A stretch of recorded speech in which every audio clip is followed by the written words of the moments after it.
Welcome to this explainer. Today, we're diving into a genuinely fascinating paradigm-shifting concept from the Moses Leadership Institute, all about reproducing yourself as a leader. I absolutely love this topic, mainly because it completely challenges our modern hustle culture. The culture that gets leadership entirely backwards by obsessing over individual achievement. Well, here's the big idea we're going to explore today. The true measure of your leadership isn't actually what you accomplish all by yourself. It's about multiplication. It's about what continues to thrive long after you're gone. So, here's our roadmap for today. We're going to cover the solo leadership trap, the power of structured delegation, sharing the leadership burden, the architecture of mentorship, building a leadership pipeline, and finally, intentional succession planning. All right, let's jump right in. We have to start with this incredibly blunt assessment from a guy named Jethro, spoken directly to his son-in-law Moses. Just picture the scene for a second. Moses is out there trying to personally judge every single dispute among nearly 2 million Israelites, literally from morning until evening. I mean, it's basically the ultimate worst-case scenario for a customer service department, just a total recipe for collapse. But notice Jethro's exact words here. He doesn't question Moses' calling, and he doesn't question his spiritual commitment. He just looks at him and says, "What you are doing is not good." He hit the nail on the head by pointing out a massive flaw in organizational design. And that brings us to Section 1, the solo leadership trap, and why burnout isn't really about your level of commitment. Let's hold a mirror up to our own leadership for a minute. Are you the bottleneck? Does every single decision depend on you? Is there just zero delegation happening on your team? Are your followers getting frustrated, and is your growth completely stalling out? If so, you are caught in the solo leadership trap. It's so common. Lots of leaders mistakenly confuse being indispensable with being faithful. Why do we avoid delegating? Well, the source text points to fear of losing control or maybe someone else dropping the ball. It points to pride, that creeping perfectionism whispering, "Yeah, I can just do it better." And ultimately, it points to insecurity, where our personal value gets entirely tied up in being needed. Simply put, it's a completely unsustainable model. So, how do we actually fix it? Let's move to Section 2, the power of structured delegation and Jethro's intervention. What is so brilliant here is that Jethro didn't just treat the symptoms of Moses' exhaustion. No, he completely re-engineered the system using 4 core principles. First, you've got to select capable people. Second, develop multiple tiered levels of leadership, leaders of thousands, hundreds, 50s, and 10s. Third, push those routine decisions all the way down the chain. And finally, reserve only the highest level, complex, strategic issues for senior leadership. It is, without a doubt, an absolute masterclass in organizational design.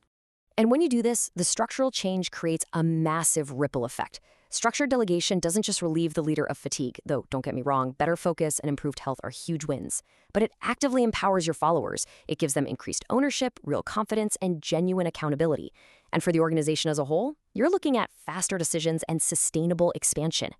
Delegation isn't just about dumping your tasks on someone else's desk. It's about elevating your entire ecosystem.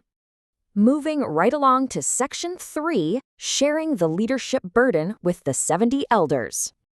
Now, even with great advice, Moses eventually hit an emotional wall. The constant complaints of the people completely exhausted him, and he actually cried out to God saying he just couldn't carry the burden alone anymore. The solution here wasn't superhuman strength. It was multiplying leadership by distributing authority to 70 elders. And there's a fascinating conflict that happens right here that perfectly reveals the stark difference between secure and insecure leaders. 2 guys, Eldad and Medad, weren't at the formal gathering, but they started prophesying anyway right in the middle of the camp. Joshua, acting totally out of insecurity, wants to protect Moses' territory and shut them down immediately. But Moses, being the secure leader he is, responds by saying, "Are you jealous for my sake?" He actually celebrates their initiative. It just goes to show that healthy organizations have to avoid excessive centralization. Secure leaders empower others, while insecure leaders just protect their turf. Which beautifully sets up Section 4, the architecture of mentorship and why every single leader needs a guide. The key word to notice here is intentional. Mentorship has to be highly intentional. Even a leader as prominent and historically massive as Moses absolutely required external advice and perspective. Leadership, by its very nature, can so easily become an isolated bubble if you aren't deliberately building systems like coaching, peer learning, or formal apprenticeships. It just doesn't happen by accident, you know? Jethro is practically the textbook example of a healthy mentor. He was completely objective. He spoke truth without any hidden political motives. He was courageous enough to correct a guy leading 2 million people, but he managed to do it respectfully. He brought experienced, highly practical wisdom. And most importantly, he was strategic, addressing systems rather than just the symptoms.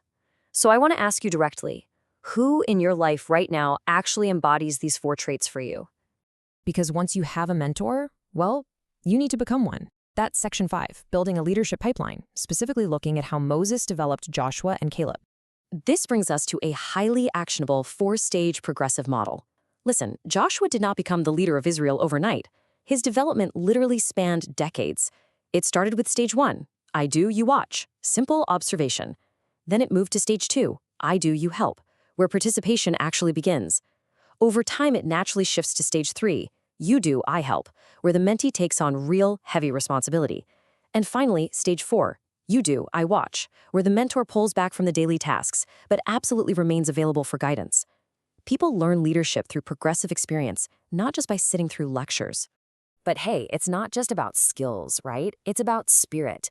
Caleb was noted for having a truly different spirit, because when 10 other spies focused on all the obstacles, he and Joshua focused on the promise.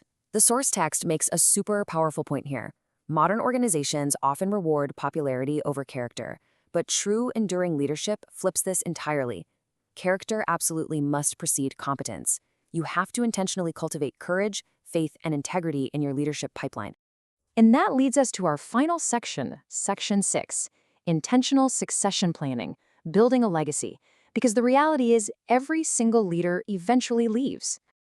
Success is not optional. It is inevitable. The only real question is whether it'll be intentional. Moses used 5 key steps to pass the baton. He identified Joshua's potential early on. He prepared him through years of intentional mentoring. Then, and this part is absolutely crucial, he publicly commissioned him to build organizational confidence. He formally transferred authority to legitimize Joshua in the eyes of the people. And finally, the process wrapped up with continued encouragement, even after the official appointment. 4 generations. That is the timeline of leadership multiplication outlined by the Apostle Paul in 2 Timothy 2:2. Paul mentors Timothy, Timothy mentors faithful people, and those faithful people mentor others.